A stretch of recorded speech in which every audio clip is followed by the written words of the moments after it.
Rentrons maintenant donc dans le vif du sujet après ce petit match postposé. Standard de Liège contre le Beerschot. Ce n'est pas un match qui aura de l'influence sur le top 8, mais malgré tout, on s'attend à du beau niveau.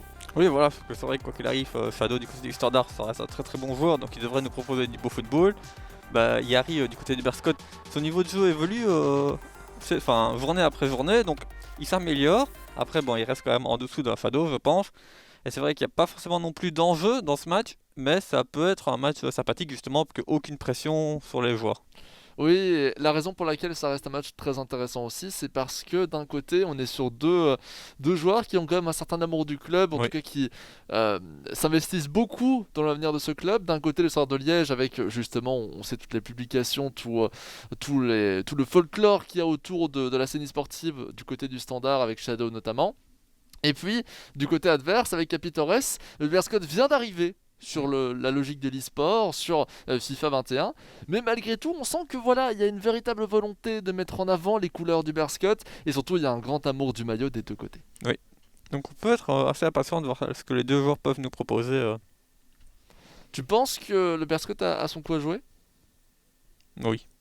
Moi aussi. Après je pense que Shadow est quand même supérieur, donc normalement il devrait l'emporter, mais après on sait jamais, tout peut arriver. Moi aussi vraiment, comme je viens de vous le dire, c'est certes un match encore une fois qui n'a pas vraiment d'enjeu, dans le sens où le Standard de Liège, la seule petite crainte qu'il pourrait avoir en cas de défaite, c'est d'être dépassé par certains joueurs un petit peu en dessous. On parlait notamment de l'Antwerp aussi en avant-match, en disant que l'Antwerp, s'il venait à l'emporter, dépasserait le Standard de Liège. Mais bon, ça ne changerait pas énormément de choses, il passerait de la 5e à la 6e position, mais serait quand même assuré du top 8, étant donné ses 29 points. On revient à la logique précédemment citée. Tout ça pour dire que ça reste une confrontation où voilà, on ne sait pas très bien comment est-ce qu'ils vont l'aborder. Peut-être avec plus de... On va peut-être voir un jeu plus libéré. Peut-être. Du côté notamment de Shadow, on a vu que déjà durant la confrontation précédente, il avait proposé un jeu beaucoup plus axé sur la volonté de montrer du beau jeu, de faire des highlights au final même, avec de très beaux gestes techniques. C'est là aussi qu'on retrouve d'un côté la volonté de mettre en avant le maillot du Standard de Liège, de mettre en avant ses couleurs, dans le sens où il veut aussi non seulement avoir sa place dans le top 8, mais marquer des beaux buts, quoi. Se faire plaisir aussi. Oui, bien sûr, se faire plaisir, c'est important. Dans une compétition comme celle-ci, il a le droit, entre guillemets, de le faire grâce à ses performances auparavant. Oui. Jens, pour Asquin, Siquet. Surtout qu'il faut le rappeler, on parle de ses performances, mais il a eu un début de compétition très difficile quand même. Et quelle remontée d'ailleurs le Standard de Liège tout au long de cette compétition. Notamment au milieu de celle-ci, alors qu'au début on avait même un petit peu peur. Ouais. Alors, après les calendriers compliqués, si ma mémoire est bonne, il a commencé par Courtrai et puis Saint-Tron, donc c'est vrai que directement, c'est pas forcément la meilleure manière d'entamer une compétition. Bien sûr. Quand on disait qu'on avait un petit peu peur, c'est parce que c'est quand même le champion de Belgique il y a 2 ans. Il a toujours fait de belles performances, donc c'était très étonnant de le voir un petit peu en difficulté au début de la compétition. Il a évidemment vite changé ça et décidément, il est quai. Le premier geste technique un petit peu loufoque, il vient du Beerschot. Ah, petit sombrero comme ça, paf. Ouais, plutôt un arc-en-ciel je pense, mais malgré tout, effectivement c'était très intéressant. Oulari qui parvient à passer déjà la petite roulette. Est-ce que ça serait un match qui va être sous le signe de gestes techniques? Je pense, les deux joueurs ont vraiment envie de s'amuser et c'est sympathique de le voir. Oui, tout à fait. Et belle passe en profondeur pour aller chercher Dom sur les droites. Je pense pas qu'il va réussir à la récupérer, quoique si, bien vu. Très bien vu sur les droites. On vient chercher Brogno. Avec peut-être quelque chose ici, la fin de frappe, et on tacle bien. De la part de Shamir. Tout l'effectif liégeois qui peut essayer de remonter le bloc offensif en tout cas. Après, est-ce qu'on va avoir pour autant beaucoup de buts? Si les deux joueurs essaient de faire de belles prouesses techniques, il se pourrait qu'on ait quasiment aucun but. Ah, peut-être aussi, ça dépendra de la défense chaque fois de l'adversaire. C'est ça, hein, exactement, c'est toujours la même équation dans le football. Ce qui est bien, c'est que déjà de manière générale, on a deux joueurs qui gardent pas forcément énormément le ballon. Même dans un match avec plus d'enjeux ou autre, donc déjà c'est un jeu un peu plus rapide. C'est ça aussi qui va peut-être nous permettre d'avoir un match sympathique.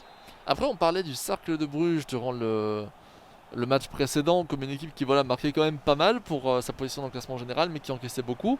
Le Beerschot, je vous avais cité qu'en comparaison, c'est 19 buts marqués, 29 encaissés. Attention à Balikwisha ici, ça finit par revenir dans les pieds du Beerschot, mais je vous disais 19 buts marqués, 29 buts encaissés. Au final, il marque pas tant que ça, le Beerschot.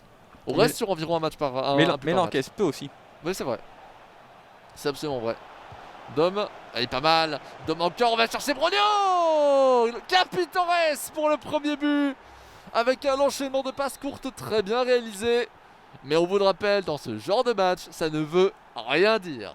Non, le match est encore très très long. Parce que le problème aussi, qui dit but à la 19ème, dit peut-être que le Standard va avoir envie d'en mettre un et de jouer entre guillemets sérieusement. Je suis pas en train de dire qu'il ne jouait pas sérieusement jusqu'ici, mais d'abandonner ce côté un peu fun pour essayer de revenir dans le match. Oui, c'est vrai.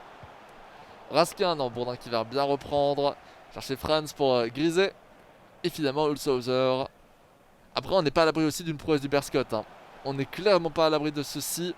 Puis dans le match, attention Malekucha ici, dans le recteur, la petite feinte et on tente un passe en retrait. Bien contré par la défense du Berscott. Oh, ah, je n'ai pas vu la touche de balle du Standard. Moi non plus, après des fois il y a des... Allez, des coups de pied de but comme ça un peu... Seul l'arbitre a vu la petite touche. L'arbitre était omniscient ici, effet d'optique hein, je suppose aussi. Certainement. Avec la caméra. Et on va rechercher l'aile gauche ici, la petite feinte, il les aime bien. C'est déjà la 3ème. Vorogovski et Leke. Holzhauser et belle récupération de la part de Raskin qui fait son travail défensif également.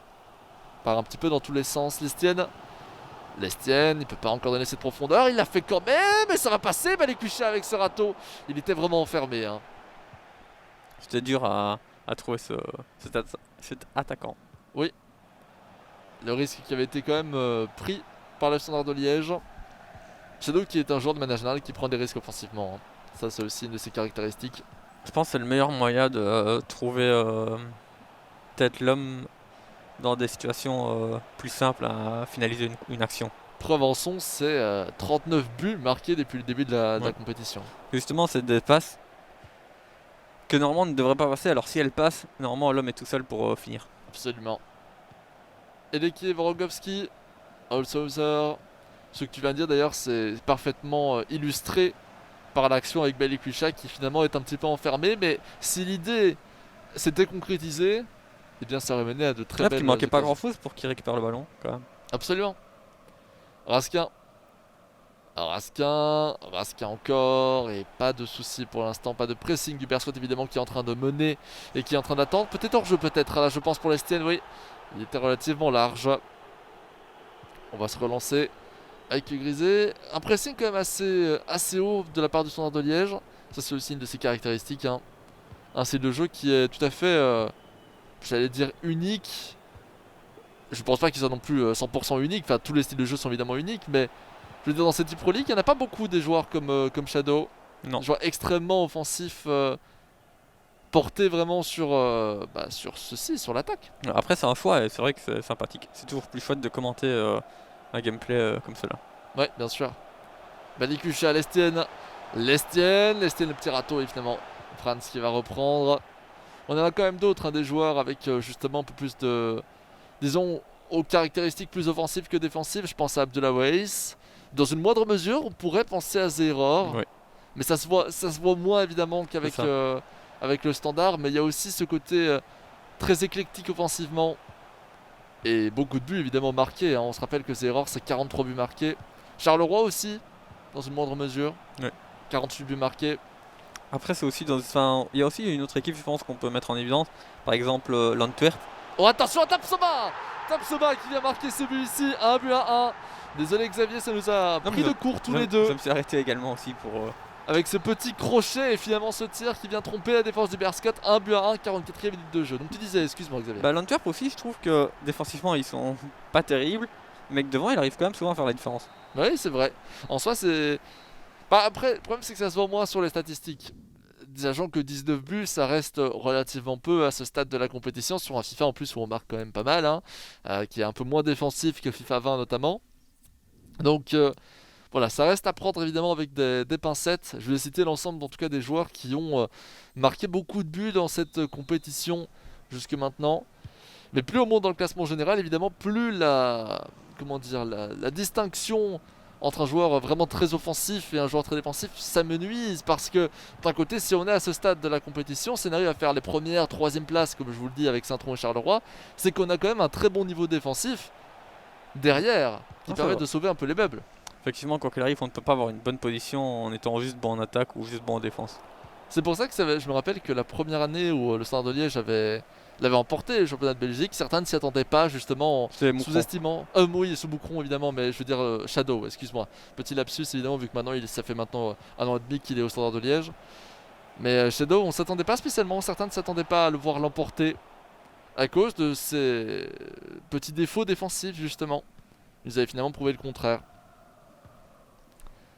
Tapsoba. Comme quoi, il faut toujours quand même Ouais. avoir un minimum de. Ouais, après, je me rappelle aussi, même s'il a fait un très très beau parcours en demi et en finale, il avait quand même eu un petit peu quelques faits de match en sa faveur en finale, justement, avec Zakaria. Justement, le gros défaut de Zakaria du côté d'Anderlecht, qui aime bien relancer proprement, et il lui a offert 2 buts dès le début de la finale. Donc, dès que tu mènes 2-0, Ça change tout. ça change tout. Surtout que Zakaria Bentato n'est pas un joueur qui Voilà. marque autant de buts, en tout cas. C'est ça. Il en marque peu, mais en général, il en encaisse très peu aussi. Hein. C'est une Voilà. autre manière de jouer à FIFA. Après, tout cas, malgré d'autres ça, il a qualités. fait quand même une très très belle finale. Bien sûr. Mais c'est vrai que c'est 2 faits de match qui changent le cours du match et qui est en sa faveur. Bien sûr, bien sûr. N'hésitez pas d'ailleurs à. J'en profite aussi parce que c'est assez rare. Attention, Dom ici sur les droites. Je reviendrai sur ce que je voulais dire juste après. Et Pavlovic qui récupère Siki Pavlovic. N'hésitez pas à nous le dire justement, par exemple sur Twitter, hein, vos avis par rapport au style de jeu des différents joueurs de cette compétition. Par exemple, votre avis sur le jeu du Standard de Liège. Est-ce que vous le trouvez aussi vraiment très offensif ou au contraire qu'on sous-estime peut-être son côté défensif? On reste sur des éléments très, très simplistes ici. Hein. Vous pouvez évidemment aller plus en détail, mais c'est une question qui est intéressante de se poser. Hein. Et puis un avis extérieur, c'est toujours sympathique. Effectivement. Eleke vient chercher Bourdin ici sur l'aile gauche. Pressing de Cavori. Et le centre. Alors j'avais dit centre tendu, on est quand même un petit peu lent pour un centre tendu. Mais Brogno très bien joué. Avec ce joli tir, premier poteau. Est-ce que le Berscott va réussir à aller chercher le standard? Non, en tout cas, on s'en rapproche un petit à petit. On s'en rapproche. Hein. Après, encore une fois, on en revient aux mêmes éléments. Je ne suis pas en train de dire non plus que de sous-estimer la victoire du Berscott ici. Mais le standard n'est, je pense, pas à 100%. Hein. Non, si le standard a besoin absolument de points, je ne suis pas sûr qu'il montrerait le même visage. Même s'il montre un bon visage, il offre pas les buts. Mais je pense qu'il n'est pas forcément à 100% comme tu l'as dit. Faudrait pas non plus montrer toutes les cartes. Hein. Balikwisha ici, Franz récupère avec Mboko. Je crois que ça peut être aussi stratégique carrément de se dire je vais perdre contre le Berscott pour faire peur à mes adversaires. En mode ils vont croire oh là là le Standard de Liège à la fin de la compétition c'était pas ça, il va pas réussir à faire quelque chose en phase finale. Non, mais de manière générale, je pense simplement qu'il a peut-être pas préparé ce match-ci comme d'autres matchs. Ouais, je pense aussi que c'est plutôt ça. Voilà, après, et qu'il a envie de se faire plaisir aussi et qu'il cherche pas absolument marquer de n'importe laquelle de manière. Je pensais aussi la même chose, hein. C'était juste un petit peu histoire de poser la question. Tapsova. Et finalement Grézé va récupérer Barogovski, Holzhauser. Et puis de manière générale, il y a une raison très simple pour laquelle on ne pourrait pas se permettre de se dire je vais perdre un match parce que j'ai décidé de le perdre. C'est parce qu'il y a le maillot derrière. Et je vous ai parlé que les deux joueurs avaient l'amour du maillot et voulaient vraiment représenter un maximum les couleurs de leur club respectif. Et ben, ce genre de comportement n'a évidemment aucune place Voilà. pour un club comme ceci. Après, des clubs c'est le comme genre de ceci. match où tu peux tester des joueurs, C'est tester ça. des compos ou autres dans un match qui a quand même un minimum d'importance. Bien sûr. Siké toujours. Et finalement Rafael Sousa reprend. Faut toujours évidemment prendre, j'allais dire des pincettes, c'est pas exactement le bon mot.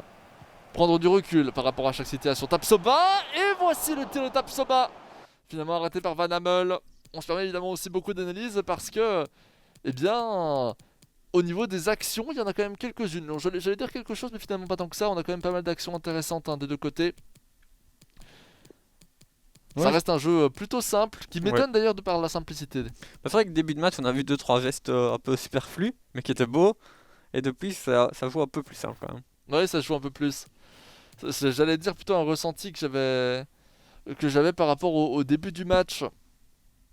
Toujours 2 buts à 1 donc pour le Berscott face au Standard. Une victoire qui lui ferait évidemment du bien, on vous le rappelle, pour prendre l'ascendant sur ses adversaires directs. En plus, avec la différence de but, il devrait normalement peut-être passer devant Eupen. Eupen qui est donc à 13 points, tout le monde est à 13 points, hein, 14e, 15e, 6e position. Mais si le Berscott venait à l'emporter et que Eupen venait à évidemment l'emporter aussi, eh bien malheureusement, Le Pen repasserait devant la différence de but. Il faudrait marquer quelques buts supplémentaires pour s'en assurer. On reste sur des affrontements en bas de classement général qui n'auront pas d'influence. Après, Eupen aura un match très compliqué contre le Sporting de Charleroi tout de même. Donc c'est pour ça que je me dis que normalement, et on en revient à l'élément que j'étais juste avant, si le Berscott vient l'emporter, il devrait normalement passer devant Eupen. Et la tête d'Oularé finalement sur le poteau, sur la transversale pour être exact.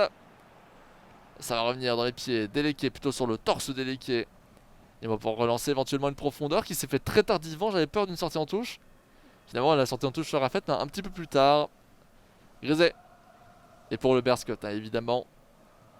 Double feinte de sortie de touche. C'est bien parce qu'il ne faut pas se précipiter sur ce genre d'action. Non. On a déjà vu des buts encaissés sur des échecs de phase arrêtée. Alaïmia. Alaïmia toujours, Alaïmia encore. Il va essayer de rentrer et reproposer une passe vers Rafael Sauzer pour éventuellement Koulibaly.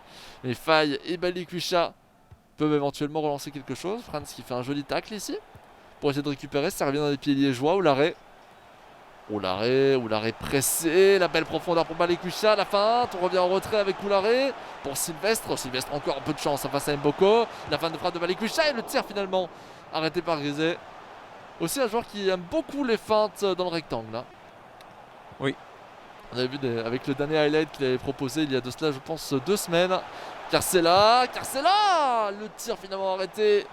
Et Sylvestre va être, je pense, le dernier joueur. C'est vrai que les feintes, ça permet aussi de se créer, de se libérer de l'espace pour avoir une meilleure position de frappe. Effectivement. On joue beaucoup aussi les feintes. Bon, évidemment pas au niveau de nos différents prétendants au top 8. Prétendant même à la victoire. Maintenant on sait que le Standard va faire partie de ce top 8. Mais je sais, moi aussi j'aime beaucoup jouer les feintes dans mon propre jeu sur FIFA. Et tu joues souvent? Bah quand même, oui, quand même. Bon, évidemment beaucoup moins que nos joueurs actuels. Peut-être moi aussi je pense que toi, avec évidemment tout ton site derrière avec Futuis Apéro. Et vu que je m'épargne les fut champ pour ceux qui tu fais bien. Je pense à ma santé mentale, donc je joue évidemment beaucoup moins. Attention, et finalement, c'est tir qui va être raté. Mais non, quand même. Mais je joue beaucoup plus du coup par rapport à certains joueurs, justement en mode classique, avec des amis notamment, ou alors en coop simplement. Bah, tu te rapproches plus de ce mode-ci également. Évidemment. Après, le mode de Nantes, c'est un mode de jeu qui est rarement joué de manière générale. Hein. Ouais. Même si tout doucement, on le voit un petit peu de plus. Ouais, notamment dans certains tournois qui sont organisés aussi en dehors de cette Proximity Pro League. Même à l'étranger. Tout à fait. 2-1, donc victoire du Berscott face au Standard de Liège. Une belle victoire quand même, il ne faut pas non plus la minimiser. Le Capitores qui vient terminer son parcours avec beauté. Ouais. On sait que c'est un joueur qui aura montré quand même de belles choses, qui se sera amélioré au fur et à mesure de la compétition. Ouais, il est content, on le voit qu'il embrasse les cuissons de son maillot, donc on voit quand même que même si cette victoire ne lui apporte pas une place dans le top 8, une belle place ou autre, quoi qu'il arrive, il est quand même content d'avoir battu le Standard de Liège. Évidemment, et c'est une très belle manière de terminer cette compétition pour le Berscott. On sait aussi qu'il restera, je pense, en tout cas, il faut voir la fin de cette journée, mais normalement l'auteur des plus beaux buts de cette compétition. Ouais. Donc ça aussi, c'est évidemment un élément très important à prendre en compte. Je pense qu'on aura l'occasion d'y revenir aujourd'hui, et même durant les semaines qui viendront, parce que ça restait quelque chose d'absolument monumental.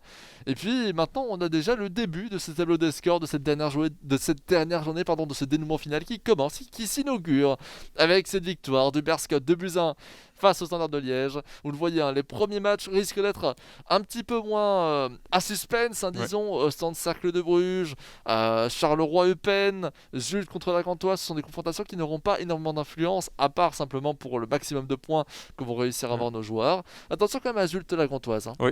Et puis Charleroi, justement, Charleroi-Eupen aussi, Charleroi, en cas de faux pas de Zulte, pourrait prendre la deuxième place. C'est pour ça, évidemment, là on rentrera au milieu de la journée vers une lutte pour le top 1, pour la première position de cette compétition régulière. Voilà. Mais rappelons que ce n'est pas synonyme de trophée, il restera des phases finales à l'issue de ce top 8. Voici pour les différents éléments. Attention quand même aussi, j'ai oublié de le rappeler, mais en troisième match, on aura Louvain de nouveau contre Beveren. Ça, c'est un match important pour le top 8. On part du principe que normalement Louvain devrait l'emporter, mais on n'est jamais à l'abri d'une surprise, notamment par Beveren. On verra cela évidemment un peu plus tard. Est-ce que tu nous on est à la dernière journée, je me permets des petits plaisirs. Xavier, est-ce que tu nous introduirais pas la prochaine capsule? Je préfère laisser la surprise à nos téléspectateurs. Tu relaisses la surprise? Oui. Oh là là, bon, c'est pas grave. Allez, on revient sur Nike, le jour de la Gantoise. Maintenant, tout de suite, c'est parti.